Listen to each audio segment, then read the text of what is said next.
This play is called Our Town. I should really know who it's written by, but I don't. Hold on. Hush. On the posters. On the posters? It's on the posters. I have no service in here. Oh. Who's it by? What's it poster? Thornton Wilder. Thank you. Thornton Wilder is who it's written by.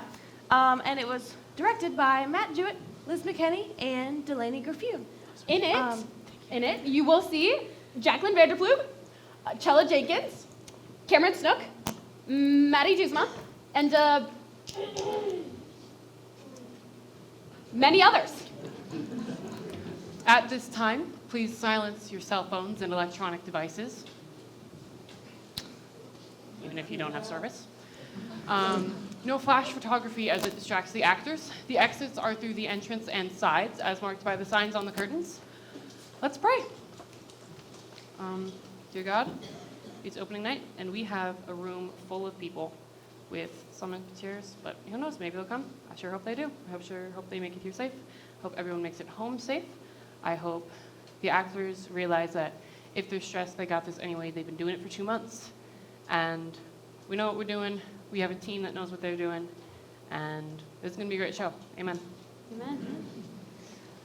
The name of the town is Grover's Corners, New Hampshire. Just across the Massachusetts line.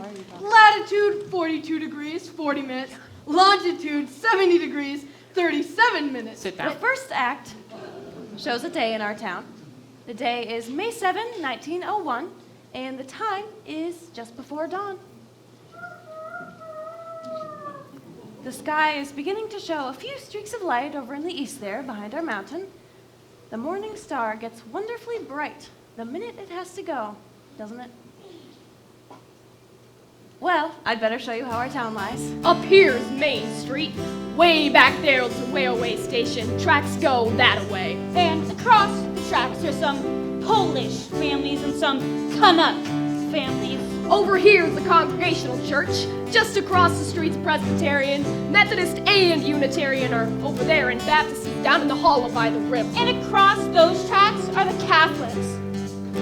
Over here's the town hall and post office combined. Jails in the basement. Brian once made a speech from these very steps here. Along here's a row of stores. Hitching posts and horse blocks are in front of them.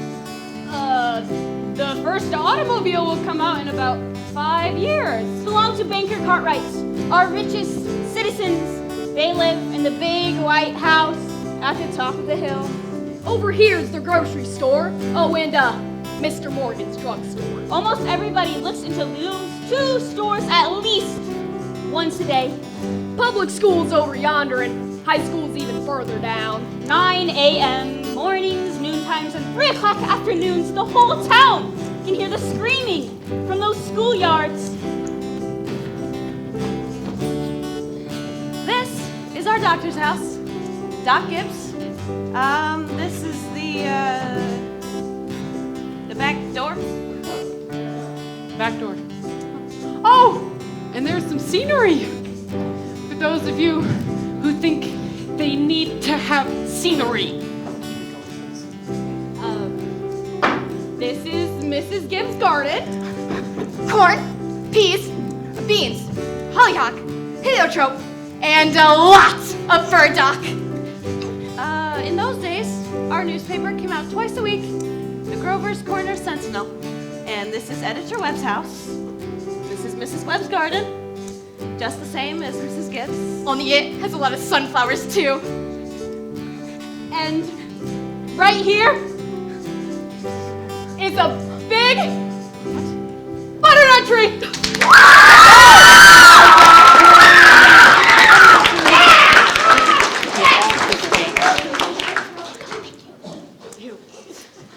Yeah. It's a real nice town. What? You know what I mean. Yeah, nobody very remarkable ever came out of it, as far as we know. The earliest tombstones up there in the cemetery on the mountains say 1670 and 1680. There's the graveyard, you have your Cartwrights, the Herseys, the Gibbs. Same name still around here today. Well, as I said, it's about dawn. The only lights on in town are in a cottage over by the tracks where a Polish mother just had twins. And in the Joe Crowell house, where Joe Crowell Jr. is getting up so as to deliver the paper. Oh, and in the depot, where Shorty Hawkins is getting ready to flag the 545 for Boston.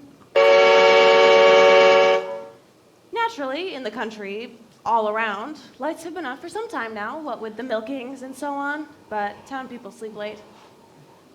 So, another day has begun.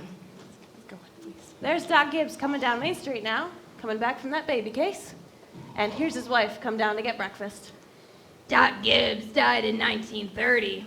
The new hospital's named after him. Mrs. Gibbs died first. A long time ago, in fact. She went to go visit her daughter Rebecca, who had married an insurance man in Canton, Ohio. She died there, pneumonia, but her body was brought back here. Now she's in with a whole mess of Herseys and Gibbs. Her name was Julia Hersey before she married Doc Gibbs in the Congregational Church. Yeah, in our town, we like to know the facts about everybody. Here's Mrs. Webb, come down to get her breakfast, too. That's Doc Gibbs. Got that call at 1:30 in the morning. And there's Joe Crowell Jr. delivering Mr. Webb's Sentinel.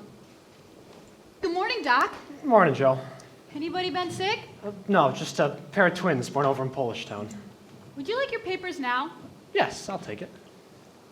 Anything serious going on in the world since Wednesday? Oh, yes, sir. My school teacher, Miss Foster's, getting married to a fellow over in,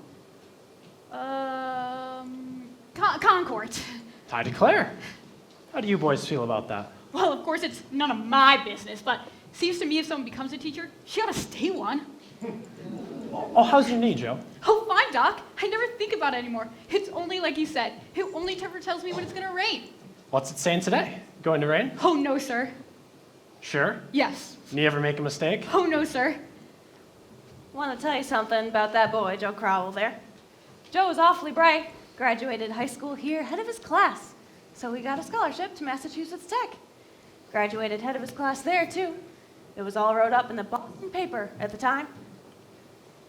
Going to be a great engineer, Joe was. But then the war broke out, and he died in France. All that education for nothing. Come on, Bessie. What is the matter with you today? Here comes Howie Newsom delivering the milk. Morning, Doc. Morning, Howie. Someone sick? No, just a pair of twins over to Mrs. Gorstowski's. Twins, eh? This town's getting bigger every year. Is it going to rain, Howie? No, it's a fine day. It'll pull through. Come on, Bessie. Hello, Bessie. How old is she, Howie? Going on 17. Bessie's been all mixed up since the Lockharts stopped taking their quart of milk every day. She keeps wanting me to leave them one just the same. She scolded me the whole trip.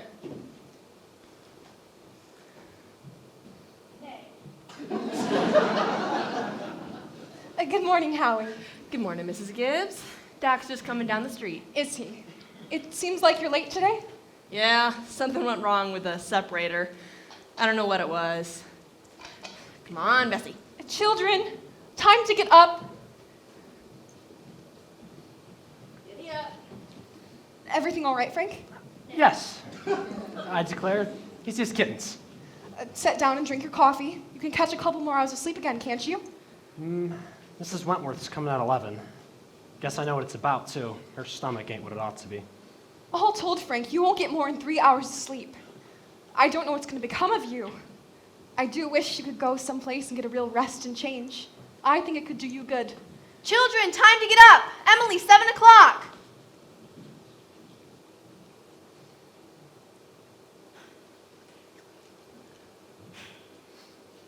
Has George been giving you any trouble? No.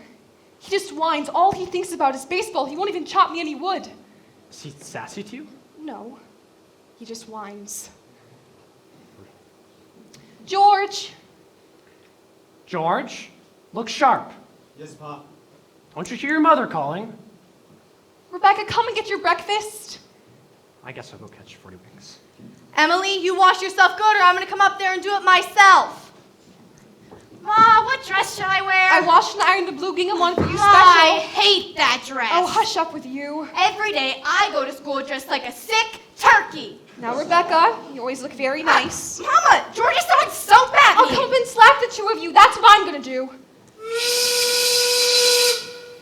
Oh, there's a factory in our town too. Hear it? Makes blankets. Cartwrights own it, and it brung them a fortune.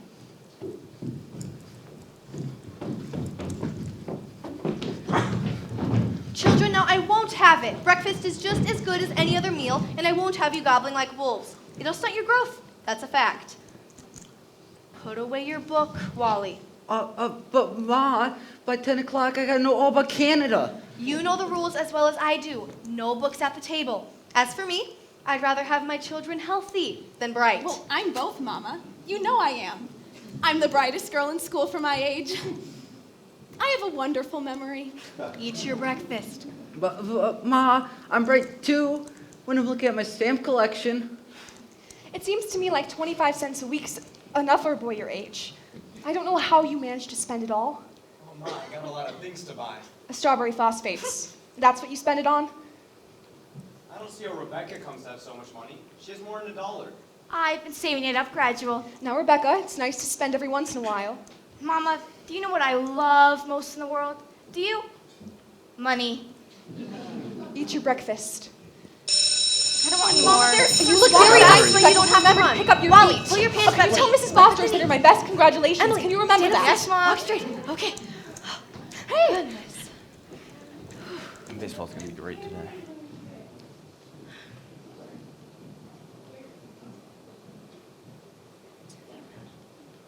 Here, chicks. Here, chicks. No, what's the matter with you? Here, chicks. Fight, that's all you do. Huh, you don't belong to me. Where'd you come from? Good morning, Myrtle. How's your cold? I still get that tickly feeling in my throat. I told Charles I didn't if I forgot to choir practice tonight. I wouldn't be any use. Have you tried singing over your voice? Yes, but I can't seem to do that and stay on the same key. Anyways, while I'm resting, I told myself I'd string some of these beans for the winter. And let me help you. Beans have been good this season. I told myself I'm gonna put up 40 quarts, even if it kills me. The children say that they hate them, but I've noticed they're able to get them down all winter. Myrtle, can I tell you something? Because if I don't tell anybody else, I'm gonna burst. Why, Julia Gibbs. Did one of those second-hand furniture men from Boston come to see you last Friday? No. Well, he called on me. At first I thought he was one of Doc Gibbs' patients waiting to see him. And then he wormed his way into my parlor, and Myrtle Webb, he offered me $250 for Grandmother Wentworth's high boys. I'm sitting here. Why, Julia Gibbs? That whole thing. Why, it was so big I didn't know where to put it, so I almost gave it to Cousin Hester Wilcox. Well, you're gonna take it, aren't you? I don't know. $350, and you don't know what has come over you. If I could get the doc to take the money, I'd sell it like that. You know, Myrtle, it's been a dream of my life to see Paris, France. Oh, it sounds crazy, I suppose, but I've been promising myself that if I ever got the chance What that does the doctor think about this? Well, I'd have to beat around the bush a little bit. Instead, if I got the legacy, that's the way I'd put it. I'd make him take me. And what did he say? Oh, you know how he is. I haven't heard a serious word out of him since I've known him. No, he said. It might make him discontented with Grover's Corners to go traipsing through Europe. Better let well enough alone, he says. Every 2 years, we take that trip to the battlefields of the Civil War. And that's enough treat for everybody, he says. Well, Mr. Webb just admires the way that Dr. Gibbs knows everything there is to know about the Civil War. Mr. Webb is a good enough mind to give up Napoleon and move over to the Civil War. Only him seeing Dr. Gibbs being the best expert in the country, it just makes him despair. It's a fact. Doc Gibbs is never as happy as when he's at Antietam or Gettysburg. The amount of times I went walking over those hills, pacing it all out like we're gonna buy the place. Well, if that second-hand man is really serious about buying it, Julia, you sell it. And you'll get to see Paris, France all right. Just keep beating around the bush a little bit. That's how I got to see the Atlantic Ocean, you know. I'm sorry I mentioned it.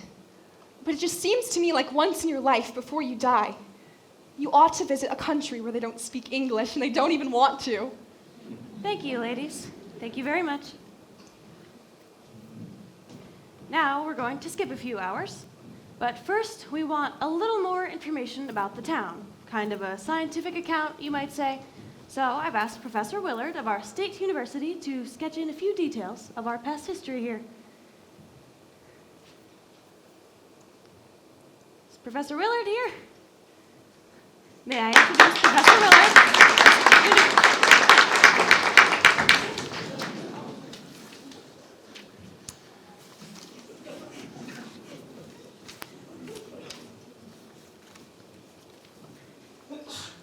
Do you need that?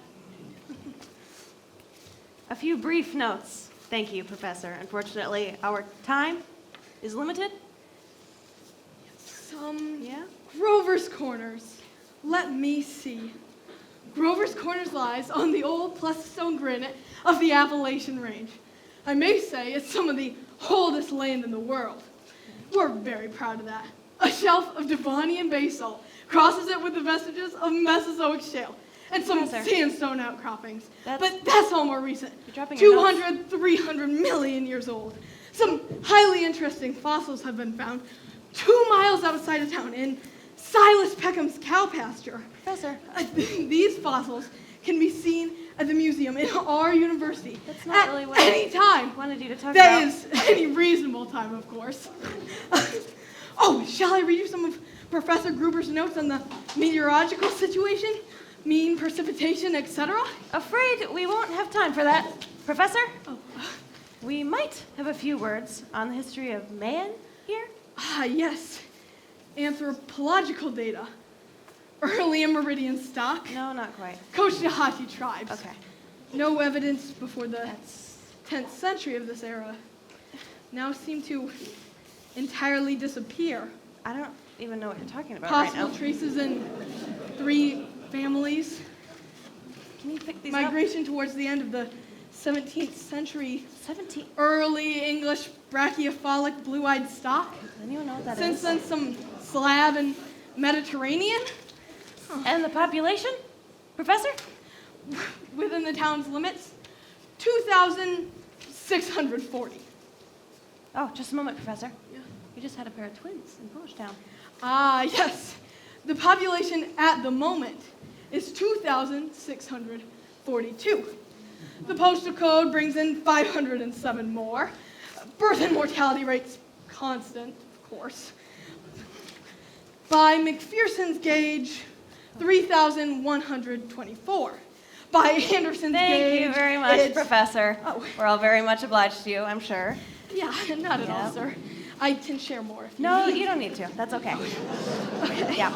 I'll just take my notes and go then. Yeah, take your shoes too. Yeah. Thank you. Yep. Thank you. Yeah, this way, Professor. Yeah, Thank I you got again. you. Oh, shoot. Thank you. No, that's okay. Okay, I'm gonna leave that. I'm gonna leave that. Okay. Thanks for having me.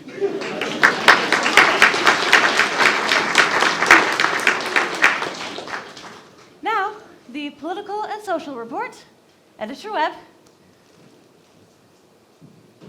Seriously? Mr. Webb? Sorry, he just cut his hand while cutting an apple. Thank you, Mrs. Webb.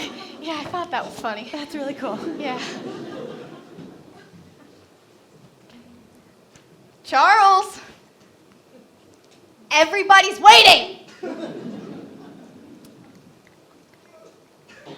Mr. Webb is publisher and editor of the Grover's Corner Sentinel. That's our local paper, you know. Yeah.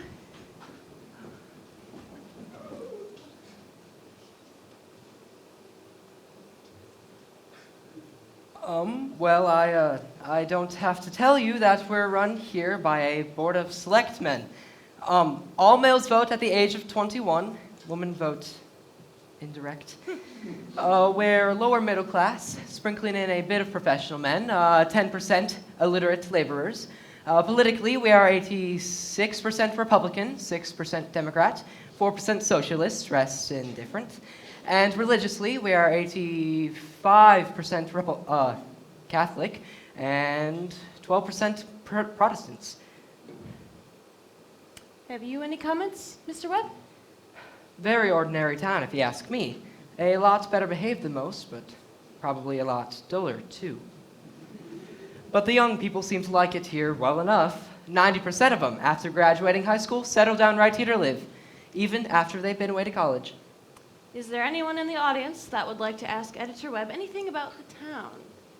Is there much drinking in Grover's Corner? Well, ma'am, it depends what you call much. Saturday nights, the farmhands do meet down at Ellery's greenhouse and holler some. We do have one or two town drunks, but they're always having a remorse every time an evangelist comes to town. No, liquor ain't a common thing in the household here. Not unless it's in the medicine chest. Downright good for a snake bite, you know, always was. Is there no one in Hey, come forward, will you, where we can all hear you? I will. Thank you. What were you saying? Is there no one in town aware of social injustice or industrial inequality? Yes, everybody is something terrible. Seems like all they talk about is who's rich and who's poor. Well, then why don't they do something about it? Out of my way, so many people. Oh my goodness.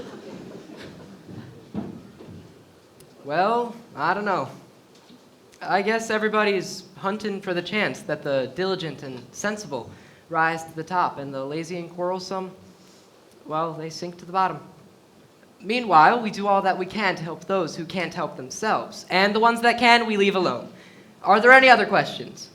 Oh, Mr. Webb. Mr. Webb, is there any culture or love of beauty in Grover's Corners? Well, ma'am, there isn't much. Not in the sense that you mean. Although, come to think of it, there are some girls who play piano down at high school commencement. Though they ain't happy about it. No, ma'am, there isn't much culture here. But maybe this is the place to tell you that we got a lot of pleasures of a kind here. We like the sun rising up over the mountains in the morning, and we do notice the birds. We pay a lot of attention to them. And we notice the seasons. Yes, the seasons, everybody knows about those. But other than that, ma'am, you're right. There ain't much. Robinson Crusoe in the Bible, and Handal's Largo, we all know that. And Whistler's mother. But that's just about as far as we go. So I thought. Thank you, Mr. Webb. Thank you, Mr. Webb. Now we'll go back to the town. It's early afternoon. All 2,642 have had their dinners, and all the dishes have been washed. There's an early afternoon calm in our town, a buzzing and a humming from the school building. Only a few buggies on Main Street, horses dozing at the hitching posts. You all remember what it's like. Doc Gibbs is in his office, tapping people and making them say ah. Mr. Webb's cutting his lawn over there. 1 man in 10 thinks it's a privilege to push his own lawnmower. No, sir, it's later than I thought. There are the children coming home from school already. I can't, Lois. I've got to go home and help my mother. I promised. Bye.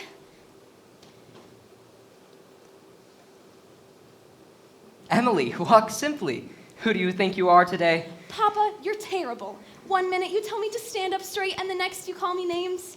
I just don't listen to you. I've never gotten a kiss from such a great lady before.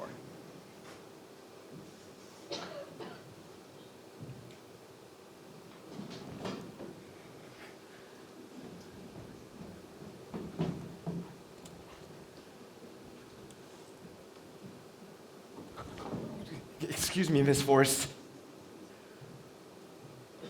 You can't call line. It's okay, it's okay. Go out, go. Go out and play in the field, young man. You got no business playing baseball on Main Street.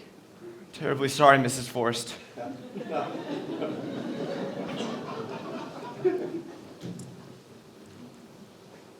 Hello, Emily. Hello. You made a fine speech in class. Well, I was really ready to make a speech about the Monroe Doctrine, but at the last minute, Miss Corcoran made me talk about the Louisiana Purchase instead. I worked an awful long time on both of them. Gee, it's funny, Emily. I can just see your head nights when you're doing homework over in your room. Why, can you? You certainly do stick to it. I don't see how you sit still for that long. I guess you like school? Oh, I always feel it's something you gotta go through. Yeah. I don't mind it, really. It passes the time. Yeah. Say, Emily, we could work out a sort of telegraph system from your window to mine, and you could give me a hint or two on one of those algebra problems. Not the answers, of course, just a couple hints. Oh, I think hints are allowed. So, if you get stuck, George, you whistle to me, and I'll give you some hints. Emily, you're just naturally bright, I guess. I figure it's just the way a person's born. Yeah. Yeah, but you see, I want to be a farmer, and my Uncle Luke says that whenever I want, I can come over to his house and work on his farm, and that if I'm any good, I can gradually just have it. You mean the house and everything? Yeah. Well, I better be getting off to the baseball fields. Thanks for the talk, Emily. Good afternoon, Mrs. Webb. Good afternoon, George. So long, Emily. So long, George. Emily, come and help me string these beans for the winter.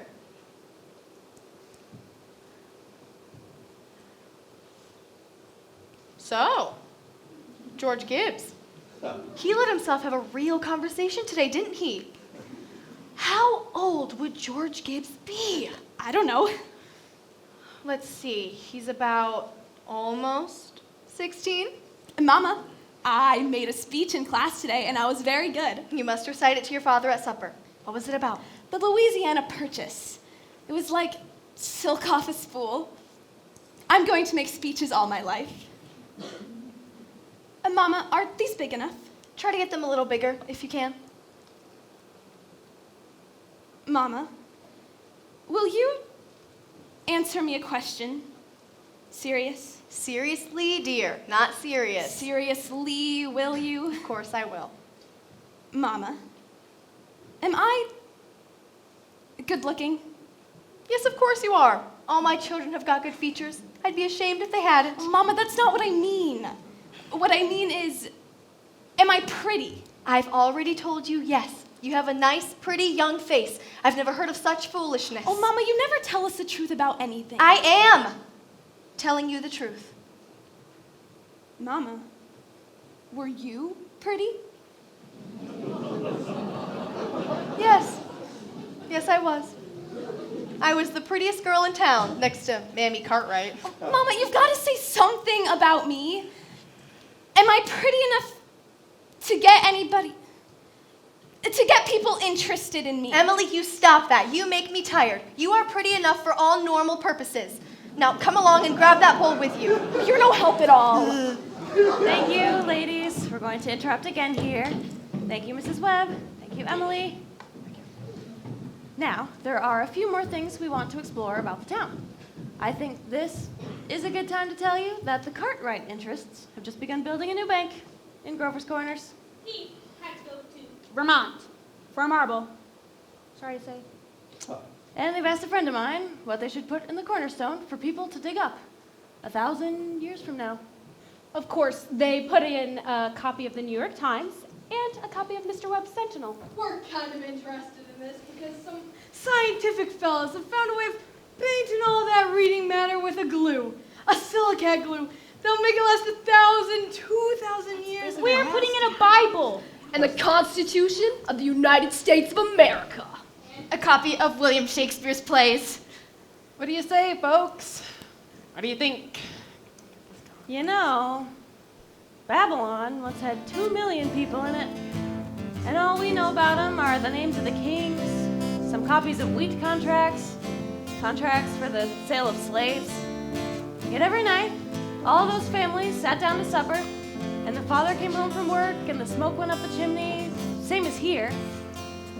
And even in Greece and Rome, all we really know about the real life of the people is what we can piece together from the joking poems and comedies they wrote for theater back then. So I'm gonna have a copy of this play put in the cornerstone so that people 1,000 years from now will know a few simple facts about us. More than the Treaty of Versailles and the Lindenberg Flight. You see what I mean? So, people 1,000 years from now, this is the way we were in the provinces north of New York at the beginning of the 20th century. This is the way we were In our growing up. And in our marrying. And in our living. And in our dying. Well, a good deal of time's gone by. It's evening.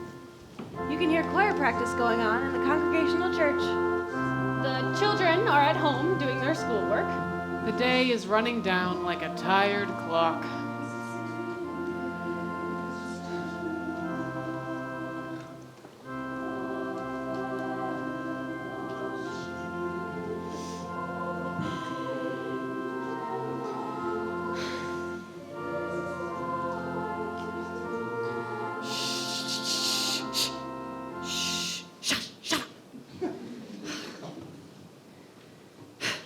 Now look here, everybody. You too. Music comes into the world to give, pleasure. Okay? Now, again.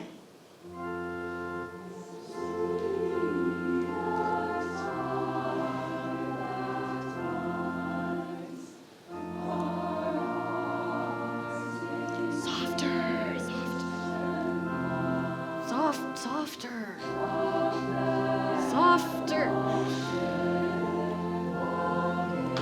Softer! Shut up! Get it out of your heads that music is only good when it's loud. You leave loudness to the Methodists. You couldn't beat them, even if you tried. And some of you are trying. Shh. Now, again, tenors. Thank you.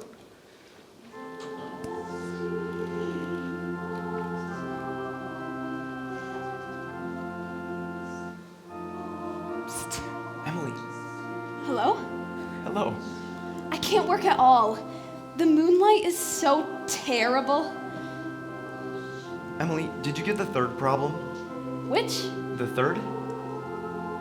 Why, yes, George, that's the easiest of them all. I just don't see it. Emily, can you give me a hint? I'll tell you one thing. The answer is in yards. In yards? How do you mean? In square yards. Oh, in square yards. Yes, George, don't you see? Yeah. In square yards of wallpaper. Wallpaper. Oh, I see. Thanks for your help, Emily. You're welcome. My, isn't the moonlight terrible? And with choir practice going on? I think if you hold your breath, you can hear the train all the way out to Contacute. Hear it? What do you know? Well, I guess I'd better get back and try and work. Good night, Emily. Good night, George.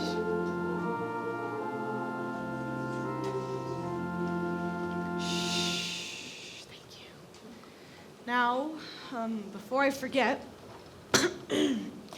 how many of you are able to come in Tuesday afternoon to sing at Fred Hersey's wedding?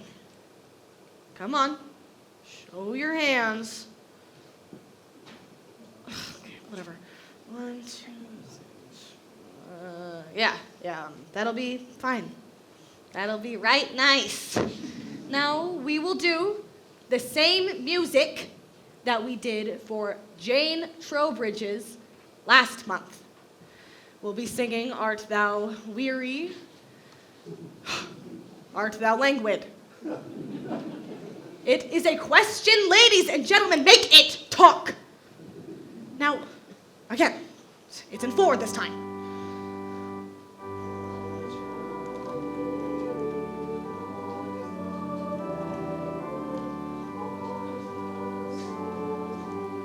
Oh, George, could you come down here? Yes, Pa.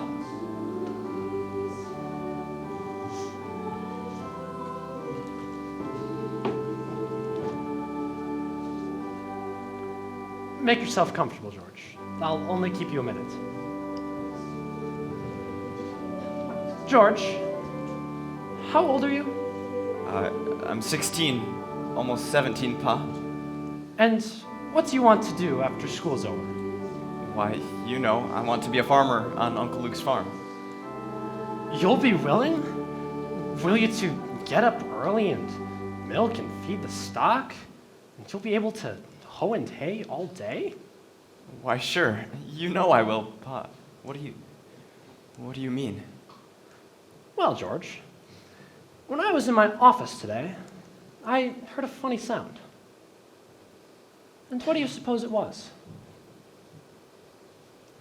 It was your mother, chopping wood.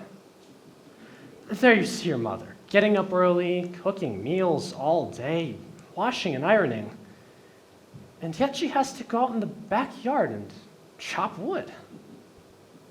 I guess she just got tired of asking you. She just gave up and decided it would be easier to do it herself. And you eat her meals, you put on the clothes she keeps nice for you, and you run off and play baseball. Like she's some tired girl we keep around the house, but that we don't like very much. Well, I knew all I had to do was call your attention to it. Here's a handkerchief, son. George, I've decided to raise your spending money 25 cents per week. Not, of course, for chopping wood for your mother, because that's a present you give her, but because you're getting older, and I imagine there are lots of things you must find to do with it. Thanks, Pa. Let's see. Tomorrow's your payday. You can count on it. Probably Rebecca will feel she'll have to have some more too. Wonder what could have happened to your mother. Choir practice was never as late as this before. It's only 8:30, Pa. I don't even know why she's in that old choir. She hasn't any more voice than an old crow, traipsing about the streets this hour of night. Just about time you retired, don't you think? Yes, Pa.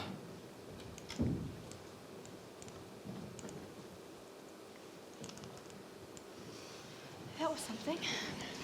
Yeah. Good night, Martha. Good night, Mr. Foster. Oh, I'll tell Mr. Webb. I know he'll want to put that in the paper. My, it's late. Good night. Good night, Irma. A real nice choir practice, wasn't it? Myrtle Webb, look at the moon. Potato weather for sure. Naturally, I wouldn't want to have said it in front of everybody else, but really, it's the worst scandal in town. What? Simon Stimson. Oh my Now, goodness. Luella! To have the organist of the church drink and drunk year after year? You know he was drunk tonight. Now, Luella, we all know about Simon Stimson, and Dr. Ferguson knows too. And if Dr. Ferguson can get him to keep his job, the best thing the rest of us can do is just not notice it. Not notice it? It's getting worse. No, it isn't, Luella. It's getting better. I've been in that choir twice as long as you have, and it doesn't happen anywhere near so often. I better get going. The children will be up till all hours. Good night, Luella. Can you get home safely, Luella? Yes, it's practically as bright as day. I can see Mr. Soames scowling through the window. You'd think we'd been to a dance, the way the menfolk carry on. Well, we had a good time. You're late enough. Why, Frank, it ain't any later than usual. And you stopping at the corner to gossip with a bunch of hens. Frank, don't be a grouch. Come out, and let's smell the heliotrope in the moonlight.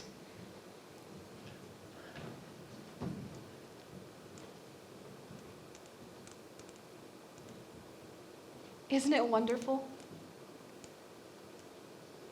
What were you up to while I was away? Oh, I read, as usual. What were the girls gossiping about tonight? Oh, why, Frank, there is something to gossip about. Simon Stimson far gone? Worst I've ever seen him. How will that end, Frank? Dr. Ferguson can't forgive him forever. I guess I know more about Simon Stimson's affairs than most anybody in this town. Some people ain't made for small town life. I don't know how that'll end, but there's nothing we can do but just leave it alone. Come. get No, in. not yet, Frank. I'm worried about you. What are you worried about? Well, it's my duty to make sure you get a real good rest and change. And if I get that legacy, well, I'm going to insist Julia, on it. There's no sense going over that again. Frank, you're unreasonable. Come on, Julia, it's getting late. First thing you know, you'll catch a cold. I gave George a piece of my mind tonight. I reckon you'll have your wood chopped for a while anyway. No, start getting upstairs. No, there are so many things to pick up, it seems like. You know, Frank, Mrs. Fairchild always locks her door at night. All the people of that part of town do. They're all getting citified. That's the trouble with them. They haven't anything fit to burgle, and everybody knows it.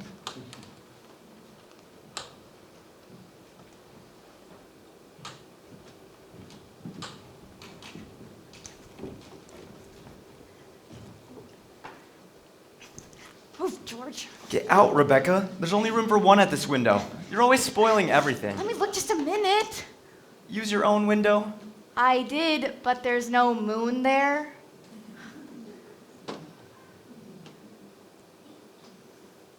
George, do you know what I think? Do you? I think the moon's getting nearer and nearer, and there'll be a big explosion. Rebecca, you don't know anything. If the moon was getting nearer, the people that sit up all night with their telescopes would tell about it. And it'd be all in the newspapers. George, is the moon shining on South America, Canada, and half the whole world? Well, probably is. 9:30. Most of the lights are out. No, there's Constable Warren trying a few doors down on Main Street. Oh, and here comes Editor Webb after putting his newspaper to bed. Good evening, Bill. Evening, Mr. Webb.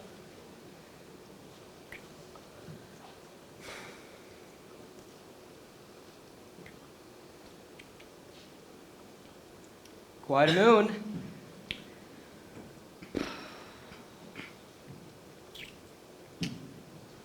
Yup.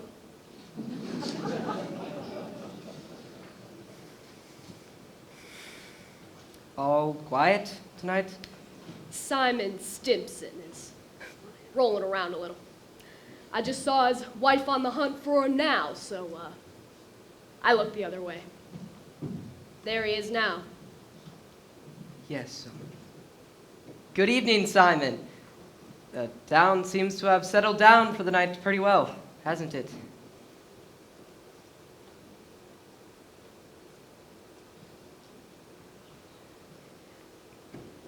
Yes, good evening. The town seems to have settled down. I suppose we better do the same. May I walk along a ways with you?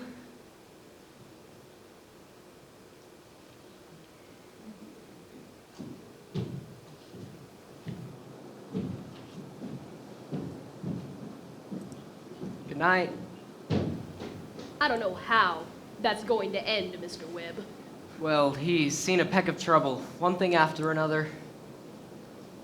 Oh, Bill, if you see my boy smoking cigarettes, just give him a word, will you? He thinks a lot of you, Bill. I don't think he smokes no cigarettes, Mr. Webb. Leastways, not more than 2 or 3 a year. Well, I hope not. Good night, Bill. Good night, Mr. Webb. Who is that up there? Is that you, Myrtle? No, it's me, Papa. Emily? Why aren't you in bed? I don't know. I just can't sleep yet, Papa. The moonlight is so wonderful. And the smell of Mrs. Gibbs' heliotrope. Can you smell it? Yes. Have you any troubles on your mind? Have you, Emily? Troubles? Papa, no. Well, enjoy yourself, but don't let your mother catch you. Good night. Good night, Papa.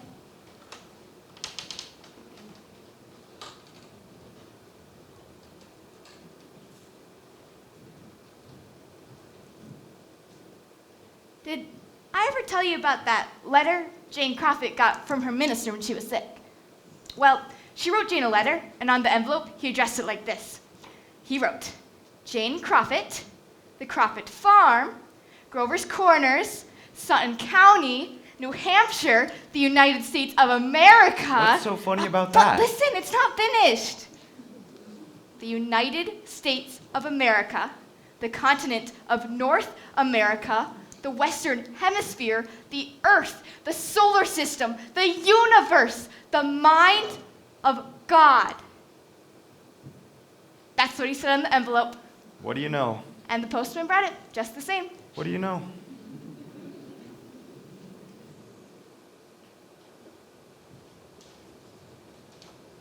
Well, that's the end of the first act, friends.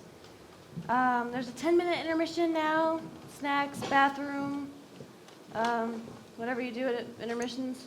Yeah.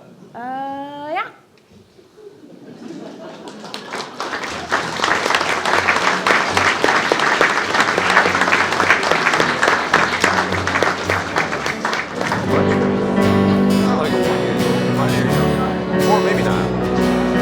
They're just like a couple years old. Well, they are grandchild from my great-grandchild. They're not third. So we have four generations. Pretty good, right? Just trying to make a baby. No, wait, I can't. Otherwise, I'm the fourth generation. How does your husband look out? I don't want to Start Act 2. Ready, I guess. We're not. Places in 5, 4, Seconds. Yeah. 3, 2, 1. 3 years have gone by. Yes, the sun's come up over 1,000 times. Summers and winters have cracked the mountains a little bit more. And the rains have brought down some of the dirt. Some babies that weren't even born yet have begun talking regular sentences already. And some people who thought themselves right young and spry have found that they can't bound up a flight of stairs like they used to, without their hearts fluttering a little. All that can happen in 1,000 days. Nature's been pushing and contriving in other ways too. A number of young people have fallen in love and gotten married. Yes, the mountains have moved a few fractions of an inch. Millions of gallons of water have went by the mill. And here and there, a new house was set up under a roof. Almost everybody in the world gets married. You know what I mean? And in our town, there are hardly any exceptions. Most people climb into their graves married. The first act was called Daily Life. This act is called Love and Marriage. There's another act coming after this one. I reckon you can guess what that's about. So, it's 3 years later, 1904, July 7th, just after high school commencement. That's the time most of our young folk jump up and get married. It seems after they've passed their final examinations in Cicero's orations and solid geometry, they suddenly feel themselves fit to be married. It's early morning. Only this time, it's been raining. It's been pouring and thundering. There, you can do the 5:45 for Boston. And here's Mrs. Gibbs and Mrs. Webb down to make breakfast, just as though it were an ordinary day. Now, I don't have to tell the women in my audience that these ladies they see before them, these two ladies, have brought up 2 children apiece, washed and cleaned the house, never a nervous breakdown. It's like what one of those Middle West poets said. You've got to love life to have life, and you've got to have life to love life. It's what they call a vicious cycle. Yeah, Betsy. Here comes Howie Newsom delivering the milk. And there's Cy Crowell delivering the papers like his brother before him. Good morning, Howie. Good morning, Si. Anything in the papers I ought to know? Nothing much. Except we're losing the best baseball pitcher Grover's Corner ever had. George Gibbs. Reckon he is. He could hit. He could run bases too. Yeah, mighty fine ball player. Whoa, Bessie! I guess I can stop and talk if I have a mind to.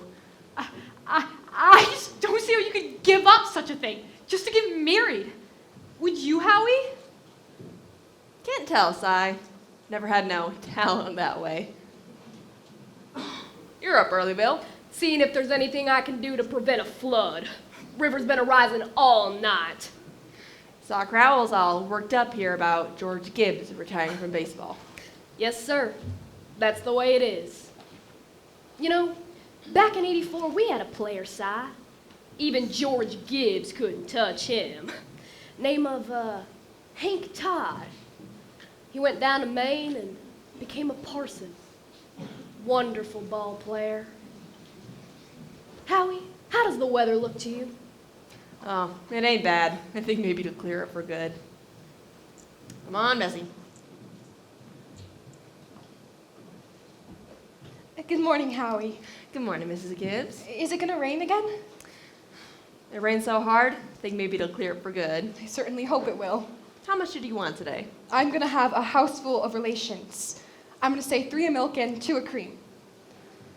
My wife told me to tell you how we both hope they'll be very happy, Mrs. Gibbs. No, they will. Thank you, Howie. And tell your wife I said I hope she gets there. To the wedding. Of course, yes, she'll be there. She'll be there if she can. Morning, Mr. Newsom. Good morning, Mrs. Webb. I told you 4 quarts of milk, but I was hoping you could spare me another. Of course. And the 2 of cream? Please.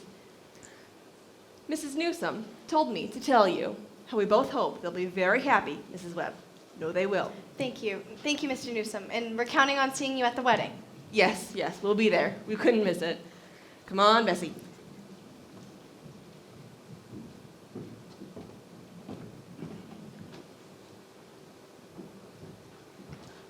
Well, Ma, the day's come. You're losing one of your chicks. Don't start with that, Frank Gibbs. I feel like crying every minute. The groom's upstairs shaving himself. Only there ain't an awful lot to shave. Whistling and singing like he's glad to leave us. Every now and then he says, I do, to the mirror. But it don't sound convincing to me. I declare, Frank, I don't know how he'll get along. I've arranged his clothes and he's seen to it. He's put warm things on. Frank, they're just too young. Emily won't think of such things. He'll catch his death of cold within a week. I was remembering my wedding morning, Julia. Oh, don't start with that, Frank Gibbs. I was the scaredest young fellow in the state of New Hampshire. I thought I'd make a mistake for sure. When I saw you coming down that aisle, I thought you were the prettiest girl I'd ever seen. The only trouble was, I'd never seen you before. There I was in the Congregational Church, marrying a total stranger. And how do you think I felt? Weddings are perfectly awful things. Farces are what they are. Here, I've made something for you. Why, Julia Hersey, French toast. It ain't hard to make. Plus, I had to do something.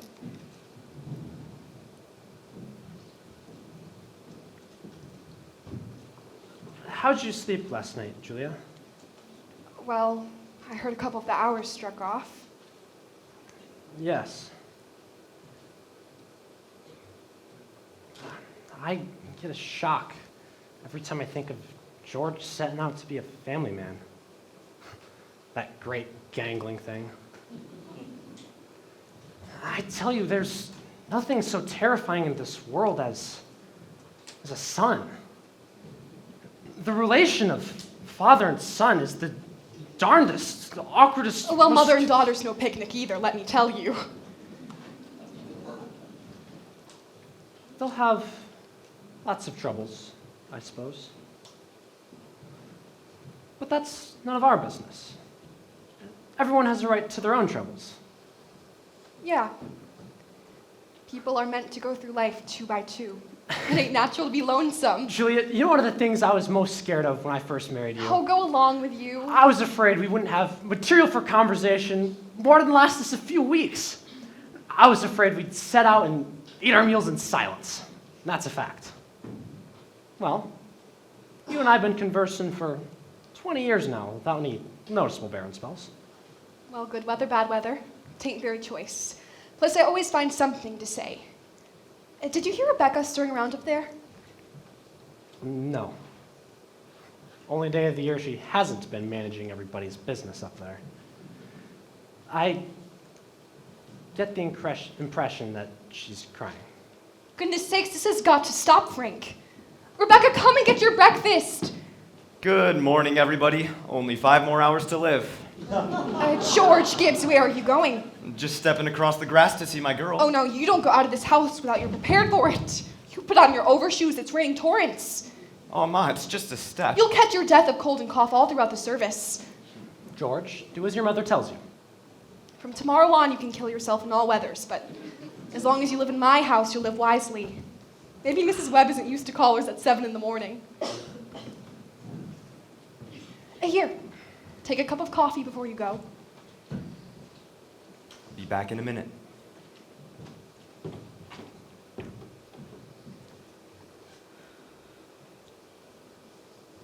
Good morning, Mother Webb. Goodness, you frightened me, George. I can let you in from the wet, but you know I cannot ask you in. Well, why not? You know the rules as well as I do, George. The groom cannot see the bride on the day of the wedding. Oh, that's just a superstition. Good morning, Mr. Webb. Good morning, George. Mr. Webb, you don't believe in that superstition, do you? There's a lot of common sense in superstitions, George. Millions have followed it, George, and you don't want to be the first to fly in the face of a custom.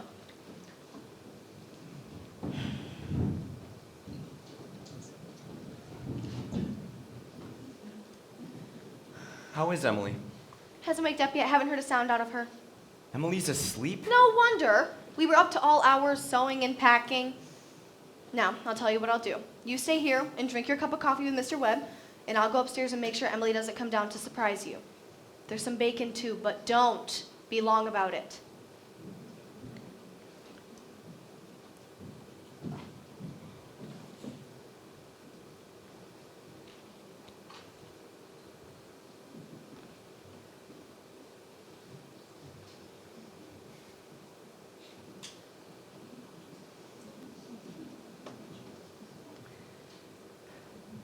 Well, George, how are you? Fine. I'm fine. Mr. Webb, what sense could there be in a superstition like that? Well, you see, on her wedding day, a girl's head apt to be full of clothes and one thing after another. Don't you think that's it? Yes. I hadn't thought of that. A girl's apt to be mighty nervous on her wedding day. I wish a fella could get married without all this marching up and down. George, every man that's ever lived has felt about it that way. But it hasn't been any use. It's the woman folk that have built up weddings, my boy. Yes, for a while now, the women seem to have it all on their own. A man looks mighty small at a wedding, George. All those good women standing shoulder to shoulder, making sure that knot is tied in a mighty public way. But you believe in it, don't you, Mr. Webb? Oh yes, don't you misunderstand me, my boy. Marriage is a wonderful thing. A wonderful thing. And don't you forget that. No, sir.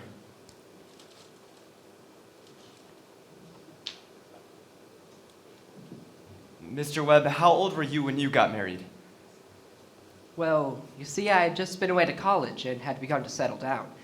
But Mrs. Webb, she wasn't much older than Emily is. Oh, age hasn't much to do with it, my boy. Not so much compared as other things. What were you going to say, Mr. Webb? Oh, I don't know. Was I going to say something? George, the other night, I was remembering some advice that my father gave to me when I got married. Yes, Charles, he said. Charles, start right off showing who's boss, he said.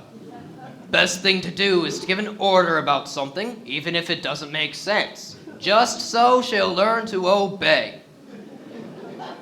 And yes, he said, if anything about her irritates you, or conversation, or anything, get right up and leave the house. That'll show her. And oh yes, he said, never let your wife know how much money you have. Never. Mr. Webb, I don't think I could. So I took the opposite of my father's advice, and I've been happy ever since. And let that be a lesson to you, George, never to ask advice on personal matters. George, are you going to raise chickens on your farm? What? Are you going to raise chickens on your farm? Well, Uncle Luke's never been much interested, but I A book always came thought... into my office the other day, George, on the philo system of raising chickens. I want you to read it. I'm thinking of beginning a small way in the backyard myself. And I'm going to put an incubator in, and Oh my goodness. Are you talking about that old incubator again? I thought you two'd be talking about something more worthwhile. Well, Myrtle, if you want to give the boys some better advice, I guess I'll just go upstairs and leave you two alone. George, Emily's got to come downstairs now and eat her breakfast. She sends you her love, but she does not want to see you. Goodbye. Goodbye. Myrtle, you don't know anything about that older superstition. What do you mean, Charles? Since the cavemen, no bridegroom should see his father-in-law on the day of the wedding, or near it. Now remember that. Thank you very much, Mr. and Mrs. Webb. Now I'll have to interrupt again here. You see, we want to know how all this began. This plan to spend a life together. You're 21, 22, you make some decisions, Then wish you're 70. You've been at your job for 50 years, and that white-haired human at your side has eaten over 50,000 meals with you. But how do such things begin? George and Emily are going to show you now the conversation they first had when they knew that, as the saying goes, they were meant for one another. Yeah. but before they do it, I want you to try and remember what it felt like to have been very young, and particularly when you were first in love. You're like a person sleepwalking. You're just a little bit crazy. Will you remember that, please? Now, they'll be coming out of high school at 3 o'clock. George has just been elected president of the junior class, and as it's June, that means he'll be president all next year. And Emily's just been elected secretary and treasurer.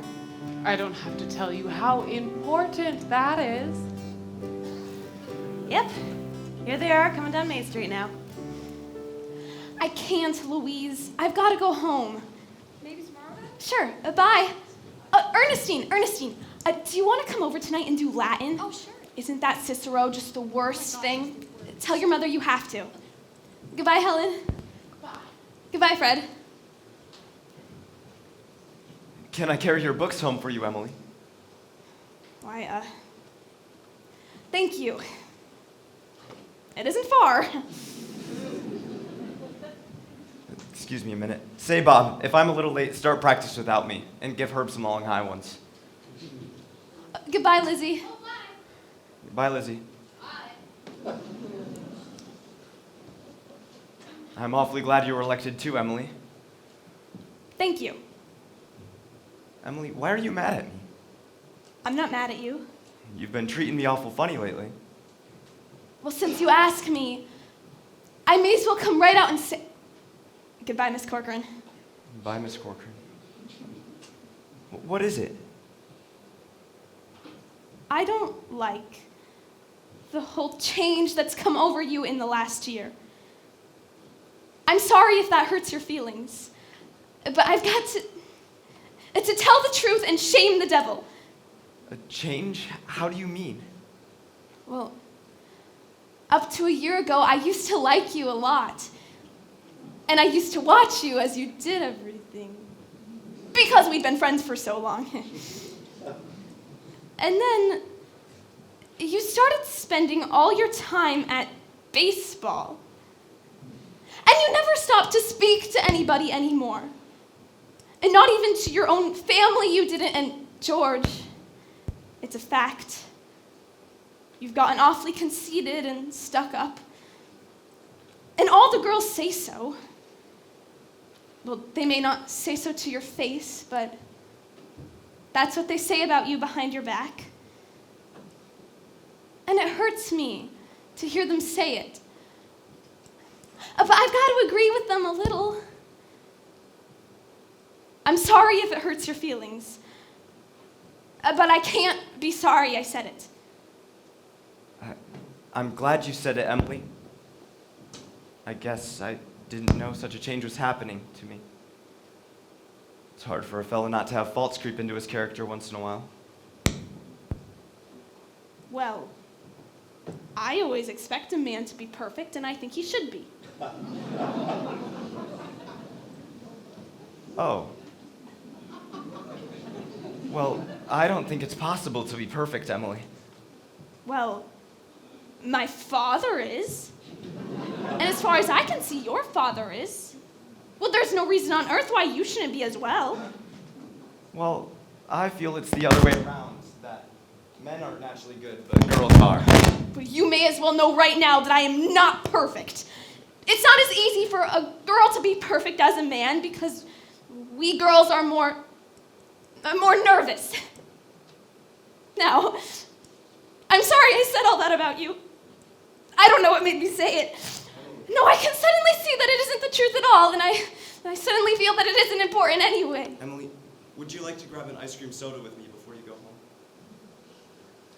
Why, thank you. I would.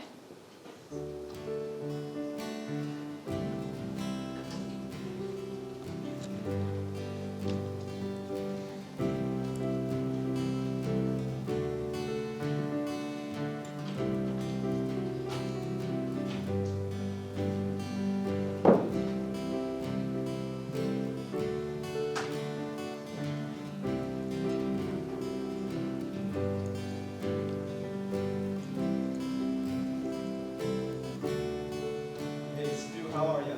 Fine and dandy, George. Good afternoon, Mrs. Slocum. Hello, George. Hello, Emily. What do you have? Why, Emily Webb. What you been crying about? She just had an awful scare, Mr. Morgan. She almost got run over by the hardware store wagon. Everyone says that Tom Huckins drives like a crazy man. You take a drink of water, Emily. You look all shook up. I say, you gotta look both ways before crossing Main Street these days. It's worse every year. What do you have? I'll have a strawberry phosphate. Thank you, Mr. Morgan. Emily, have an ice cream soda with me. 2 strawberry ice cream sodas, Mr. Morgan. 2 strawberry ice cream sodas. Yes, sir. Yes, sir. There are 125 horses in Grover's Corners this minute that I'm talking to you. State inspector was in here yesterday. Now they're bringing in these automobiles. I said the best thing you can do is just stay home. I can remember a day when a dog could fall asleep in the middle of Main Street and nothing come along to disturb him all day. Here they are. Enjoy them. Yes, Mrs. Ellis, what can I do for you? They're so expensive. No, Emily, don't you think of that. We're celebrating our election. And then, do you know what else I'm celebrating? No. I'm celebrating because I've got a friend that tells me all the things that ought to be told me. George, please don't think of that. I don't know what made me say it. It's not true. No, Emily, you stick to it. I'm glad you spoke to me the way you did. But you'll see I'm going to change so quick, you bet I'm going to change. And, Emily, can I ask you a favor? What? Emily, if I go away to state agriculture college next year, would you write me a letter once in a while? I certainly will. I certainly will, George.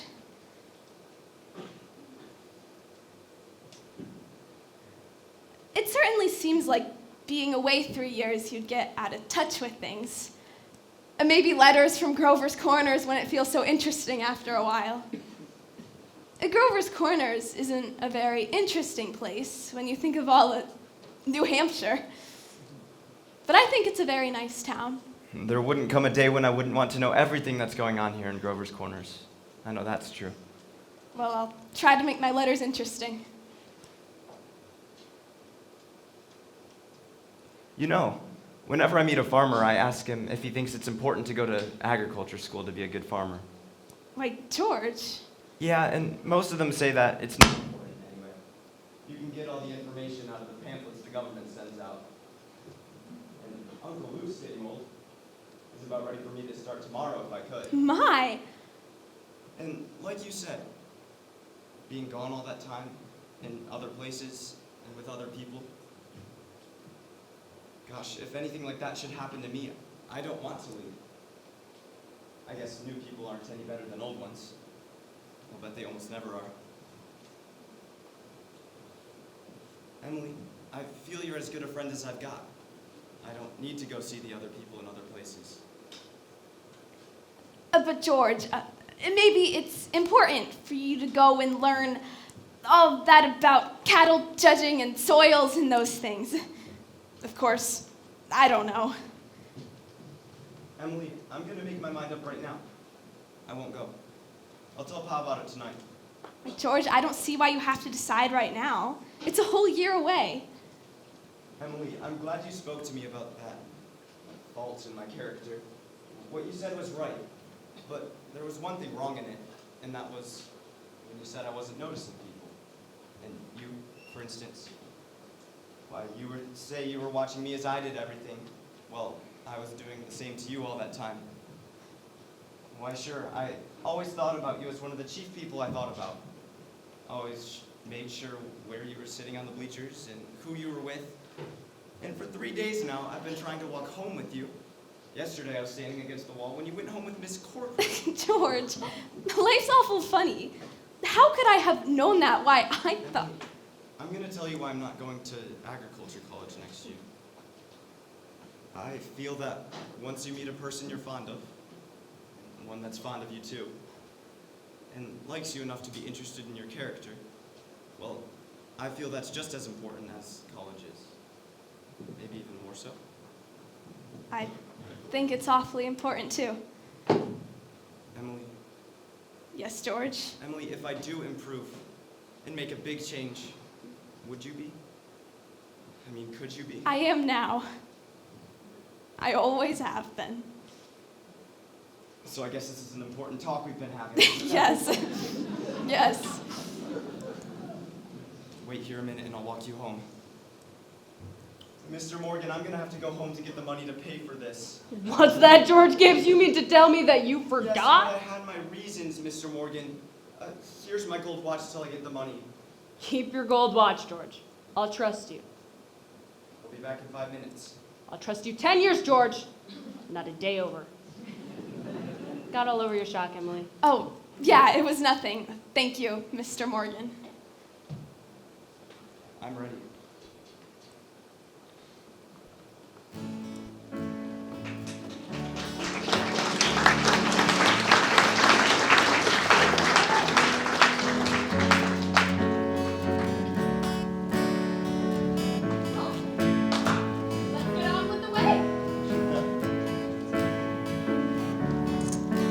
Things to be said about a wedding.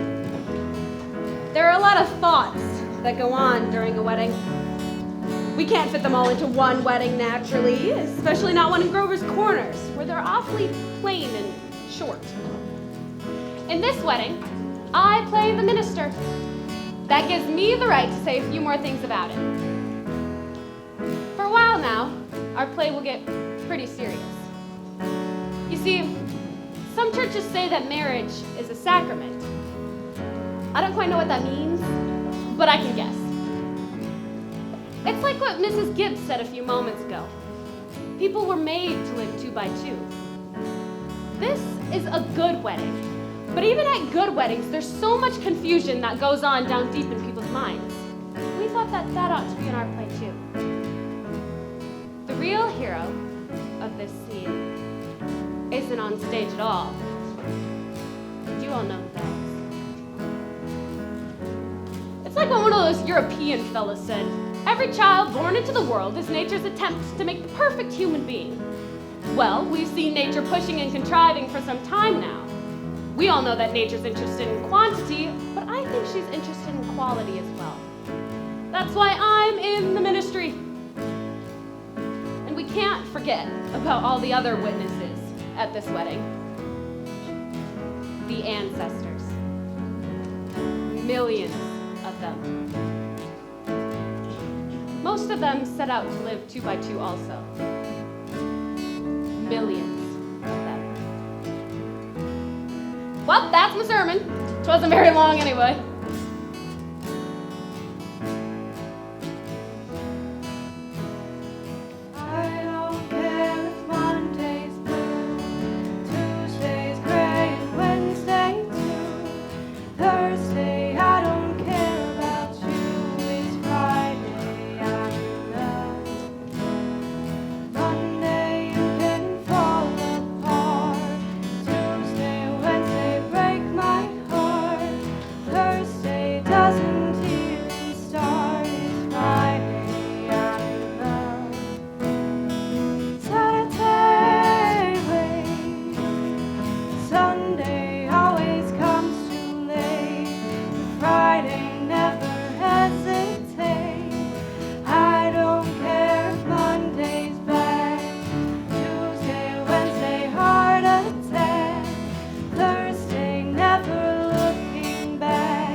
I have no idea why on earth I am crying.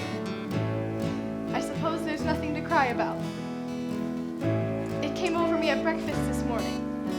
There was Emily, eating her breakfast, as she's done for 17 years, and now she's gone off to eat at someone else's house. And I suppose that's it. And Emily, she suddenly said, "I can't eat another mouthful," and she put her head down on the table and she cried.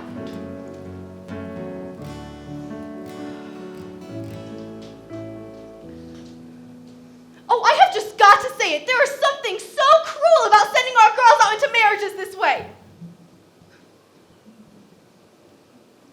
I hope her girlfriends have told her a thing or two. It's cruel, I know, but I couldn't bring myself to say anything. I went into it blind as a bat myself.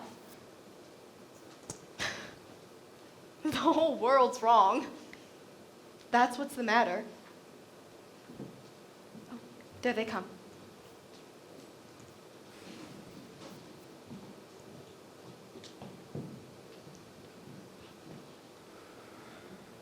Hey, George! George!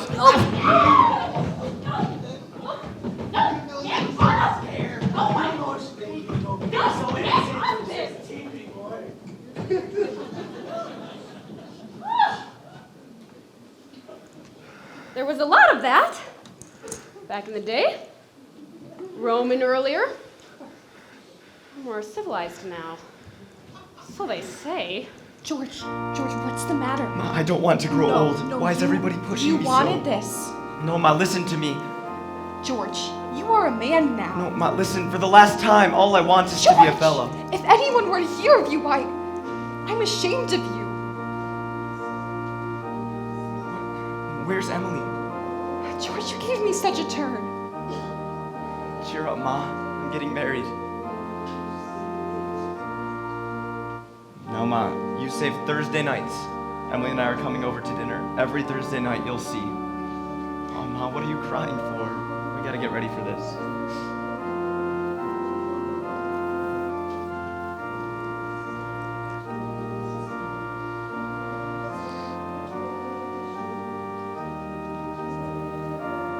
I've never felt more alone in my entire life. And George over there looking so... I hate him. I wish I would... Emily, oh, you're okay. Everything's Papa, good. I don't want to get married. Oh, you're just nervous, Emily. You're just nervous. Why can't I stay for a while just as I am? Let's go away. No, Emily. You mustn't think of such things. You're just nervous. Don't you remember what you used to say? All the time, you used to say, all the time that I was your girl. Well, there must be lots of places we can go. I could work for you. I could keep... No, Emily. You mustn't think of such things. You're just nervous. George, can you come here a minute? Why, you're marrying the finest fellow in the world. George is a fine fellow.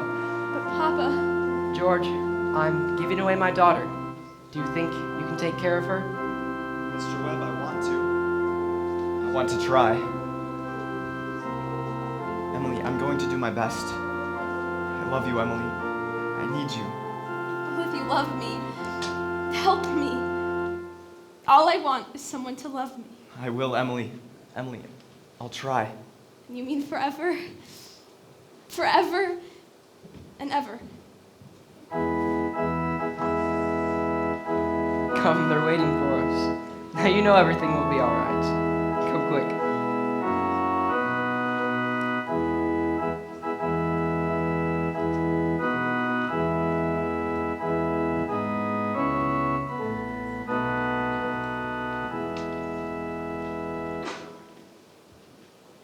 Do you, George, take this woman, Emily, to be your wife? This is just a lovely wedding.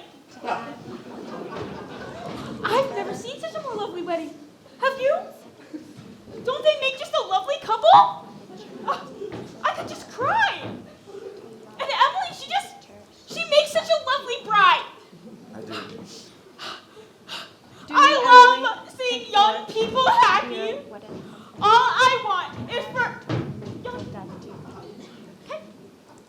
The rings.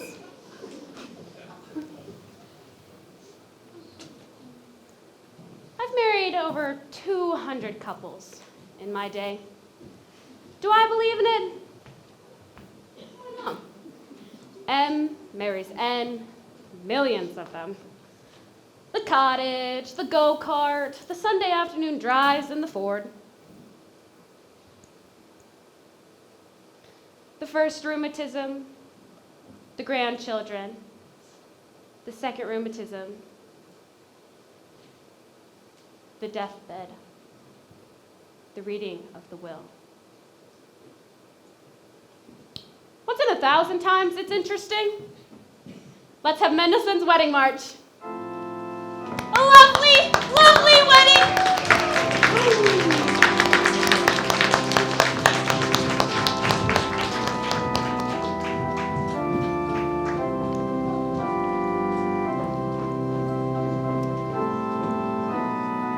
Well, that's all for the second act, folks. Time for a wedding reception.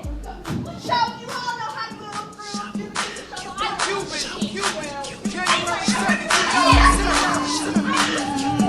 Stop or change.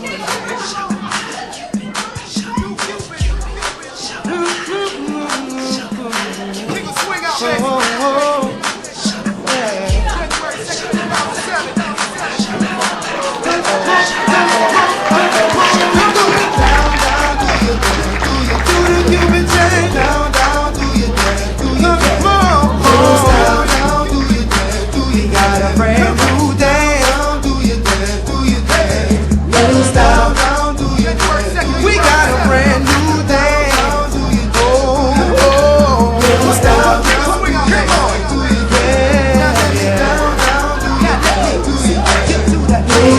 They say I'm a rapper, and I say no.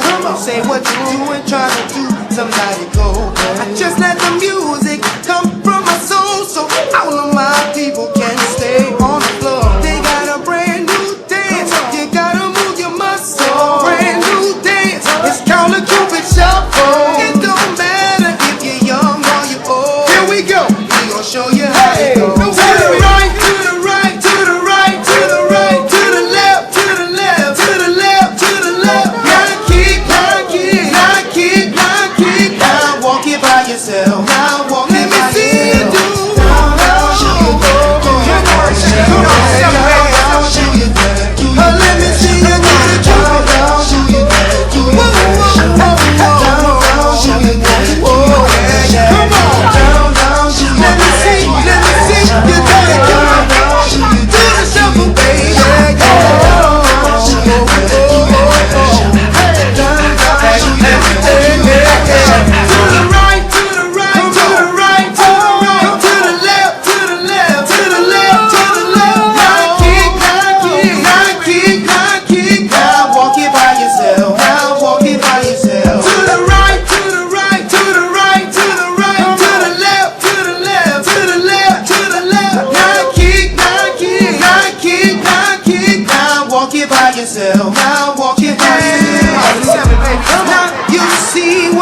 talking about. I represent for the dirty South. Where we're known for swinging.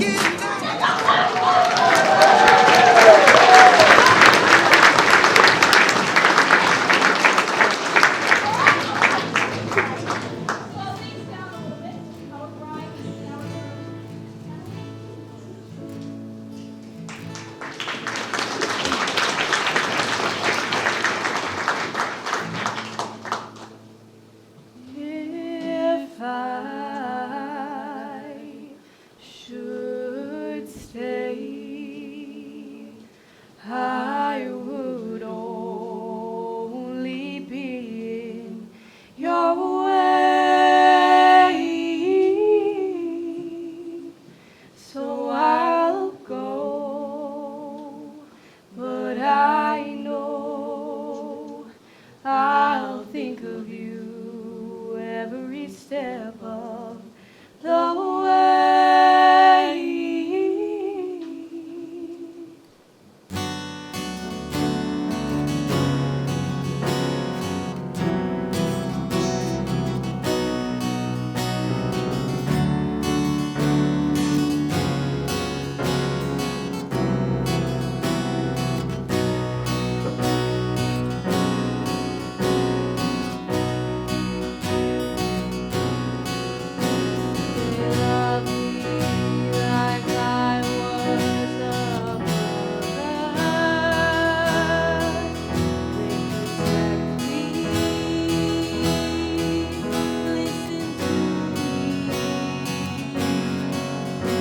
They taught me my very own garden,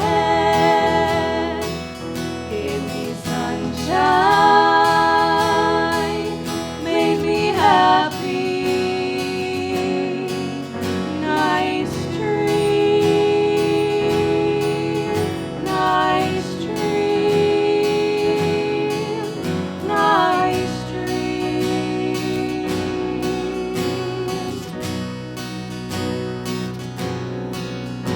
I call up my friend the good angel, but she's out with her saxophone.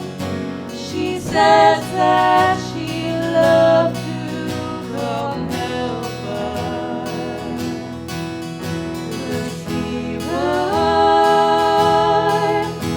Electrocute us all. Nice dream, nice dream, nice dream, nice dream, nice dream, nice dream, nice. If you think that you're strong enough, nice. If you think you belong enough, nice. If you think that you're strong enough, nice. If you think you belong enough.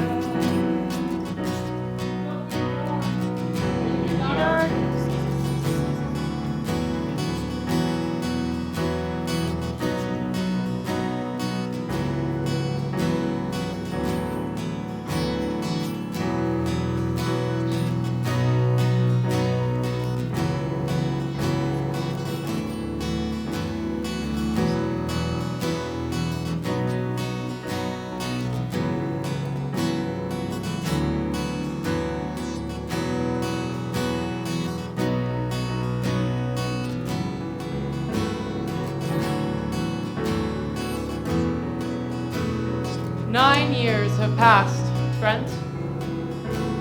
Summer, 1913. Gradual changes in Grover's Corners.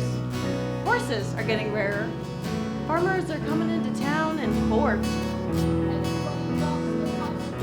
Now at not. Ain't been any burglars in town yet, but everybody's heard of them. You'd be surprised, though. On the whole, things don't change much around here. This is certainly an important part of Grover's Corners. It's on a hilltop, a windy hilltop. Lots of sky, lots of clouds, often lots of sun and moon and stars. You come up here on a fine afternoon and you can see range on range of hills. Awful blue they are.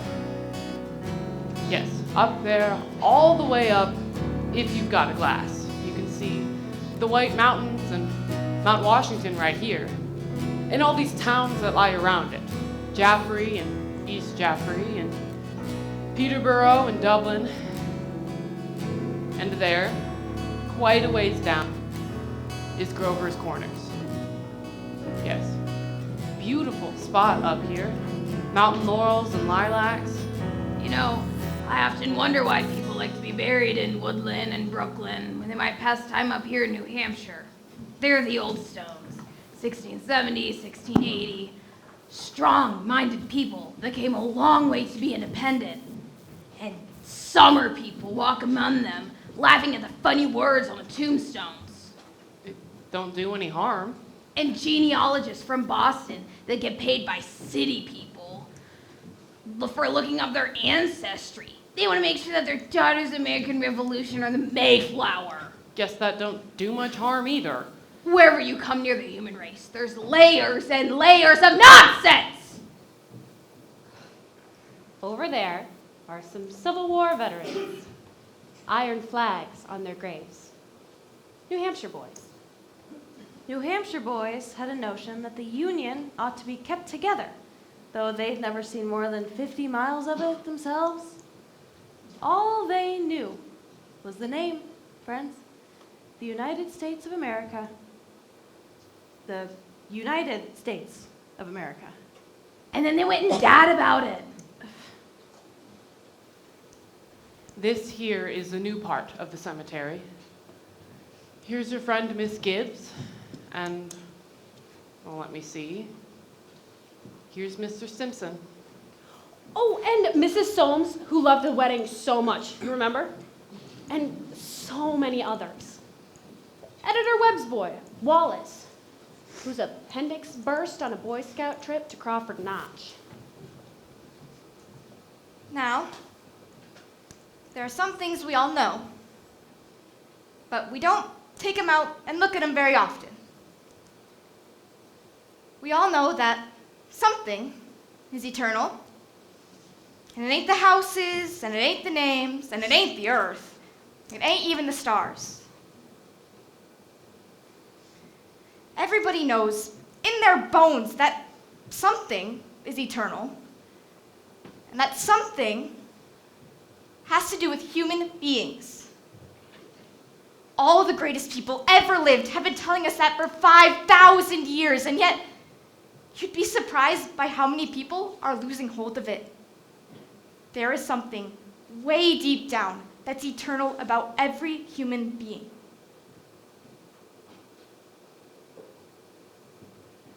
You know as well as I do that the dead don't stay interested in us living people for very long. Gradually, they lose hold of the earth. And the pleasures they had, and the ambitions they had, and the things they suffered, and the people they loved. They got weaned away from the earth. That's the way I put it, weaned away. And they stay here while the earth part of them burns away, burns out. And all that time, they slowly get indifferent to what's going on in Grover's Corners. They're waiting. They're waiting. Something they feel is coming, something big and important. Aren't they waiting for the eternal part in them to come out clear?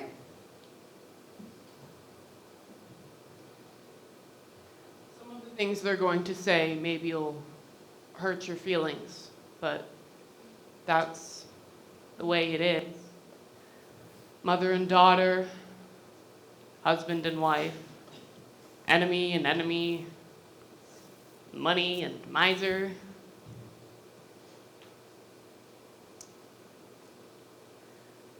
All of those terribly important things grow kind of pale around here. And what's left when your memory's gone? And your identity, Mrs. Piersma? Well, here are some living people. Here's Joe Stoddard, our undertaker, supervising a made grave. And would you look at that? Here's the Grover's Corners boy who left town to go out west. Good afternoon, Joe Stoddard. Good afternoon. Good afternoon. Let me see now. Do I know you? I'm Sam Craig. Gracious sakes alive of all people. Should have known you'd be back for the funeral. You've been away a long time, Sam. Yes, I've been away over, 12 years now. I'm doing business out in Buffalo now, Joe. But I was in the East when I heard news of my cousin's death. So I thought I'd combine things a little and come and see the old home. You look well? Yes, I can't complain. I always say I hate to supervise when a young person is taken. Yes. I had to come here early. My son is supervising at the home. Well, old Farmer McCarty. I used to do chores for him after school. He had the lumbago. Yes, we brought him here a number of years ago now.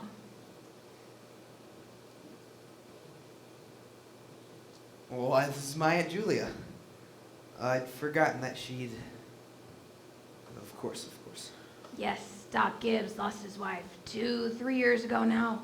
And today's another pretty bad blow for him, too. Do they choose their own verses much, Joe? No, not usual. Mostly the bereaved. Doesn't sound like my Aunt Julia. There aren't many of those Hershey sisters left now. Well, let's see, where are... I wanted to look for my father's and mother's. Over by the Craigs, Avenue F. That's my sister Carrie's boy. Sam Craig. I'm always uncomfortable when they're around. Simon. Oh, he was organist at church, wasn't he? Drank a lot, we used to say. Yes, he'd seen a peck of trouble. Took his own life, you know. Oh, did he? Yes, he hung himself in the attic. No one was supposed to know, but of course it got around. Chose his own epitaph, you know, and ate a verse exactly. Oh, why, it's just some notes of music. What is it? Oh, I wouldn't know. It was written up in the Boston papers at the time.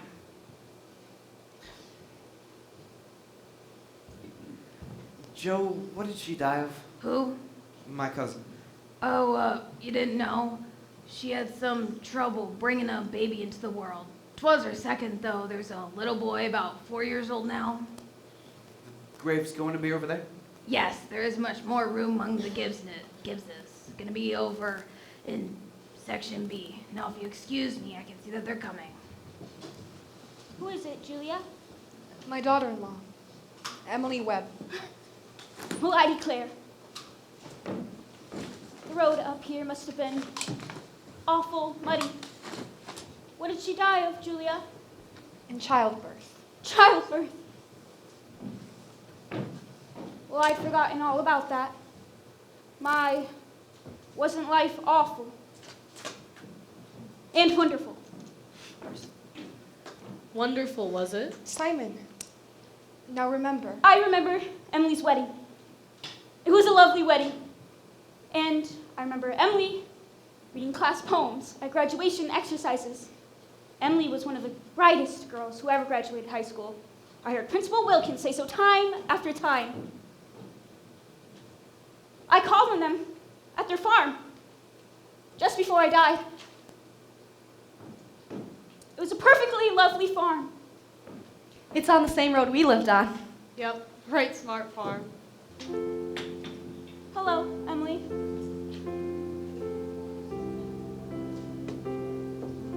I always loved that hymn. I was hoping they'd sing a hymn.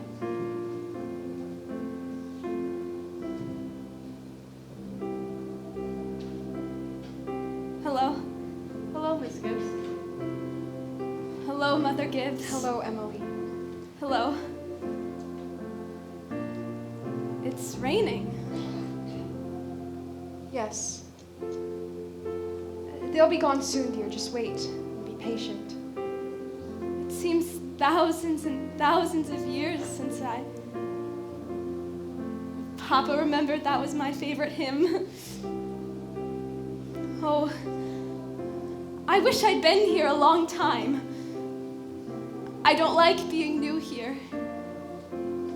How do you do, Mr. Stimpson?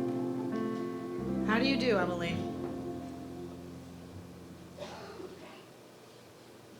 Mother Gibbs, George and I have made that farm into just the best place you ever saw. We thought of you all the time. We wanted to show you the new barn and the great long cement drinking fountain for the stock. We bought that out of the money you left us. I did? Well, don't you remember, Mother Gibbs, the legacy you left us?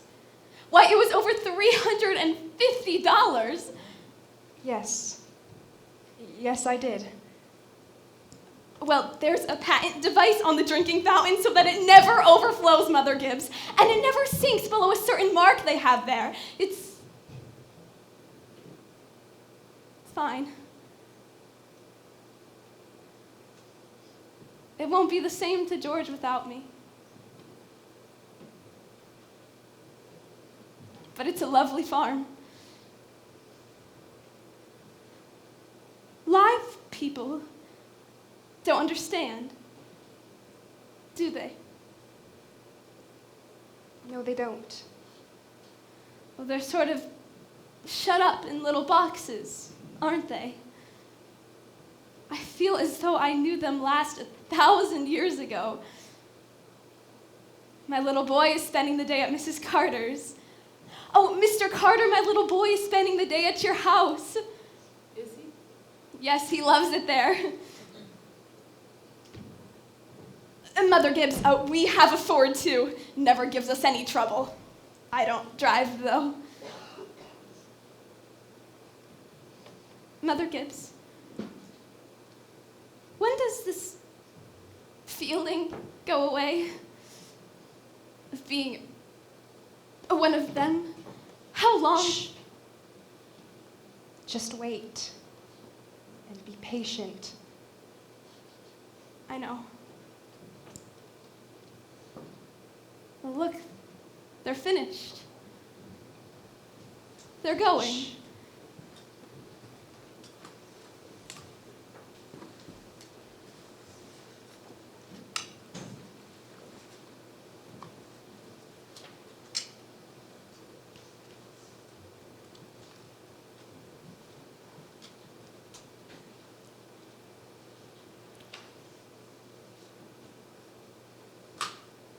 Oh, look.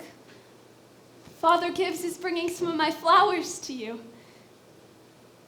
He looks just like George, doesn't he?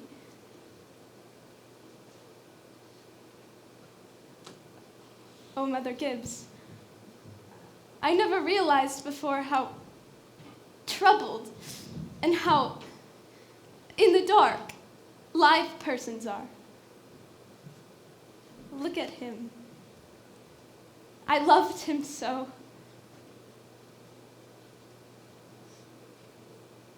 From morning till night.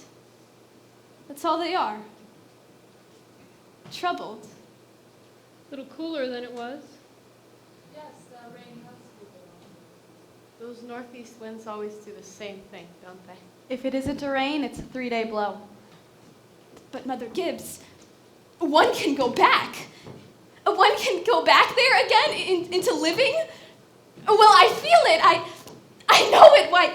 And then just for a moment, I was thinking about the farm, and for a minute, I was there, and my baby was on my lap, plain as day. Yes, of course you can, but I can go and live all those days over again? But why not? all I say is, Emily, don't. Well, it's true, isn't it? I can go and live back there again. Yes.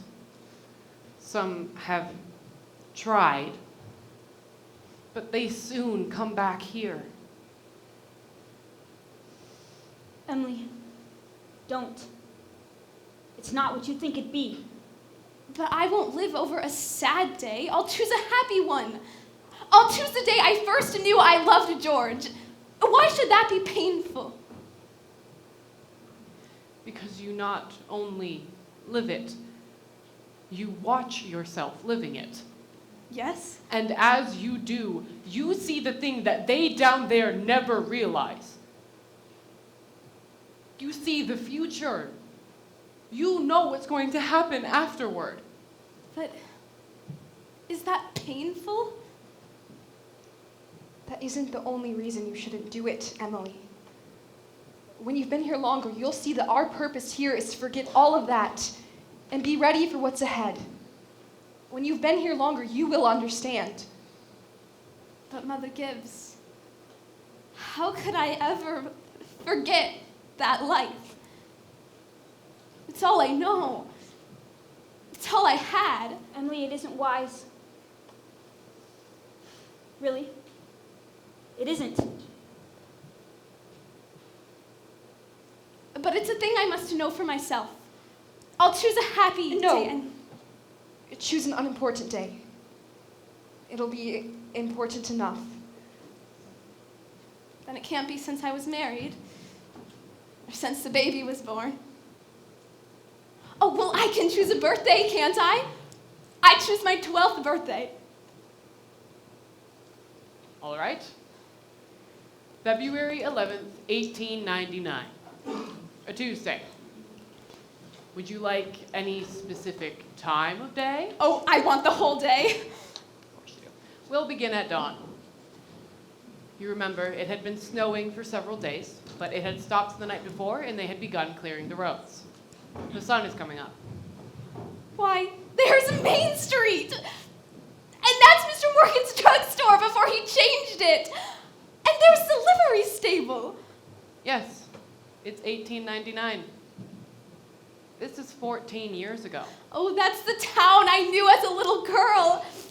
And look, there's the old white fence that used to be around our house. Oh, I'd forgotten that. Oh, I love it so. Are they inside? Yes. Your mother will be coming down any minute now to make breakfast. Will she? And do you remember? Your father had been away for several days, but he came back on the early morning train. No. He'd been back to his college to make a speech. In New York. At Clinton. There's Howie Newsome. And there's our policeman. But he's dead. He died. Giddy up, Bessie. Morning, Bill. Good morning, Howie. You're up early. Been rescuing a party darn near froze to death in the Polish town there. Fella got drunk and lay out in the snowdrifts. He thought he was in bed when I shook him. There's Joe Crowell. Good morning, Mr. Warren. Good morning, Howie. Children, time to get up. Mama, I'm here. Oh, how young Mama looks. I didn't know Mama was ever that young. You can come and dress by the fire if you'd like, but hurry. Morning, Mr. Newsome. It's cold. Nearly 10 below by my barn, Mrs. Webb. Think of it. Keep yourself wrapped up. Mama, I can't find my blue hair ribbon anywhere. Just open your eyes, dear, that's all. I laid it out for you on the dresser there special. If it were a snake, it would bite you. Yes, yes. Good morning, Bill. Good morning, Mr. Webb. You're up early. Yes, just been back to my old college back in New York State. Has there been any trouble here? Well, I was called up this morning to save a Polish fella. Darn near froze to death he was. We must get it in the paper. It wasn't much. Papa.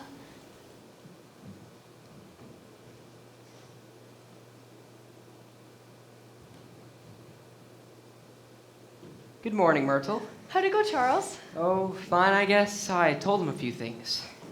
Has everything been all right here? Can't think of anything that's happened special. It's been right cold. Howie Newsome said it's 10 below over by his barn. Yes, well, it's colder than that at Hamilton College. Students' ears are falling off. It ain't Christian. Paper have any mistakes in it? None that I've noticed. Coffee's ready when you want it. Don't forget, it's Emily's birthday. Did you remember to get her something? Yes, I've got something right here. Where's my girl? Where's Don't my interrupt birthday her now, girl? Charles. She's slow enough as it is. Children, no, I don't want to call you again. I can't bear it. They're so young and beautiful. Why did they ever have to get old? But Mama, I'm here. I'm grown up. I love you all.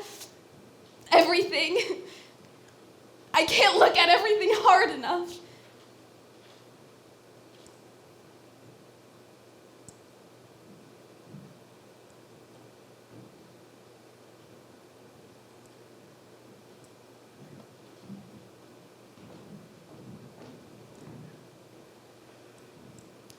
Good morning, Mama. Happiest birthday to my girl and many happy returns. There are some surprises on the table. Oh, Mama, you shouldn't have.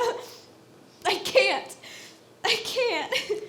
But birthday or no birthday, I need you to eat your breakfast good and slow. I need you to grow up to be a good, strong girl. That and the yellow paper is from your Aunt Carrie. And I reckon you can guess who brought in the postcard album. George Gibbs. Must have come over bright, cold, and early. It's right nice of him. Oh, George, I'd forgotten that. Chew that bacon good and slow. It'll help you keep warm on a cold day. Mama, just this once, look at me as though you really saw me. Mama, 14 years have gone by. I'm dead. You're a grandmother, Mama. I married George Gibbs, Mama. Wally's dead too, Mama. His appendix burst on a camping trip to North Conway. Oh, we felt just terrible about it, don't you remember? But just for a moment now, we're happy. Just for a moment, we're together. Well, let's look at one another. That and the blue paper is something I found in the attic among your grandmother's things. You're old enough to have it now, and I thought you'd like it. And this is from you? Oh, it's just lovely, and it's just what I wanted. It's beautiful. Well, I hoped you'd like it. I hunted all over. Your aunt couldn't find one in Concord, so I had to send all the way to Boston. Wally has something for you, too. He made it in manual training class, so make sure you make a big fuss of it. Your father has something for you, too. I don't know what it is myself, but there he comes. Where's my girl? Where's my birthday girl? I can't. I can't go on. It goes so fast. We don't have time to look at one another.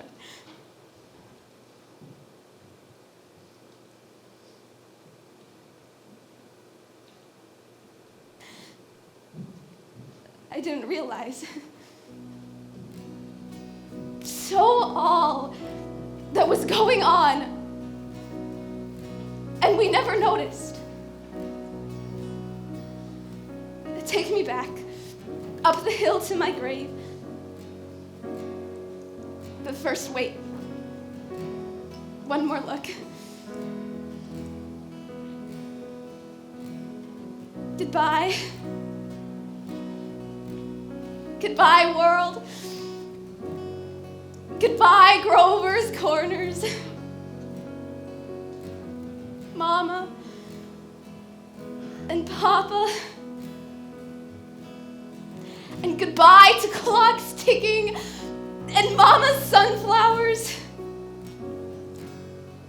And food and coffee and new ironed dresses and hot baths and sleeping and waking up. Oh, Earth,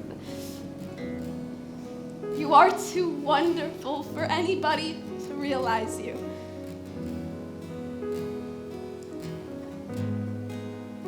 Do any human beings ever realize life while they live it. Every minute.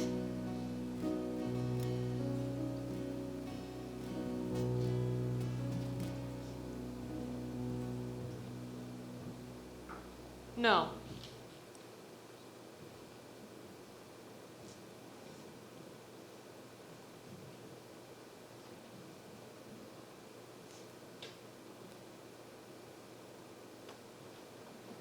The saints and the poets, maybe.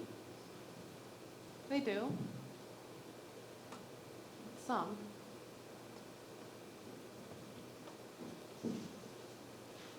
I'm ready to go back now. Look at the stars, how they shine for you in everything you do. And they were all yellow. Were you happy? No. I should have listened to you. That's all human beings are. Just blind people. Look at the stars.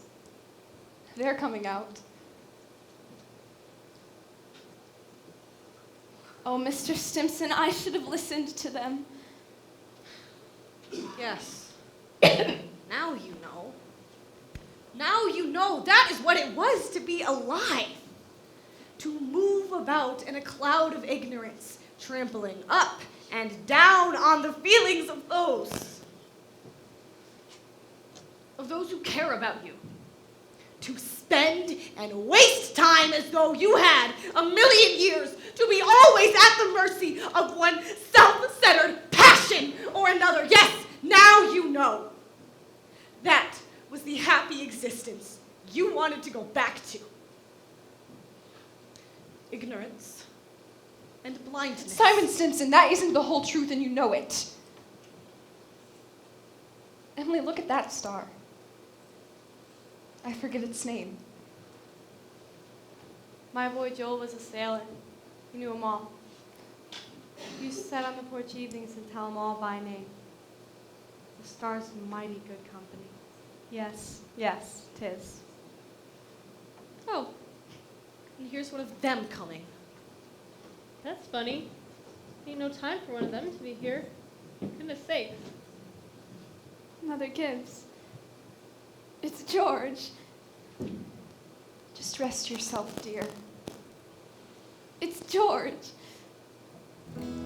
Your skin. And my boy Joel, who knew the stars. Yeah, your skin He used to say it took millions of years for that speck of light to get on down to the earth. Doesn't seem like anybody could believe it. But that's what he used to say. Millions of years. Goodness, there's no way to behave. He ought to be home. Mother Gibbs. Yes, Emily. They don't understand, do they? No, dear. They don't understand. Your skin, oh yeah, your skin and bones, burning is something beautiful. You know I love you so. You know I love you so.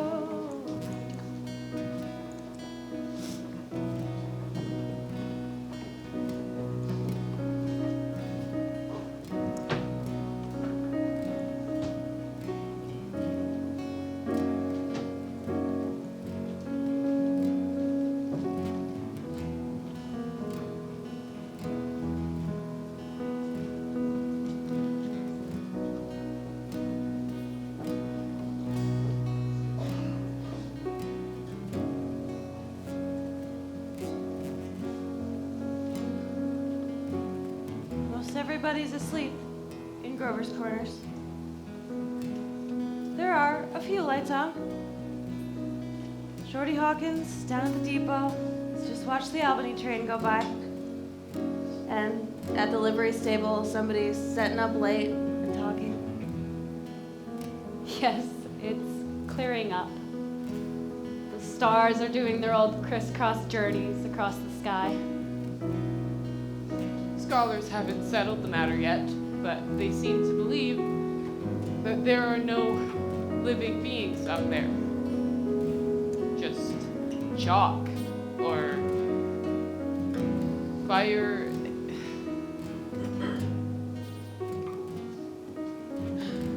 Only this one is straining away to make something of itself.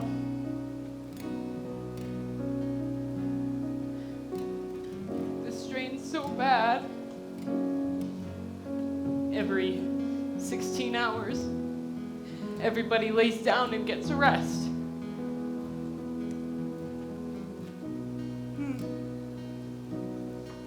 11 o'clock in Grover's Corners.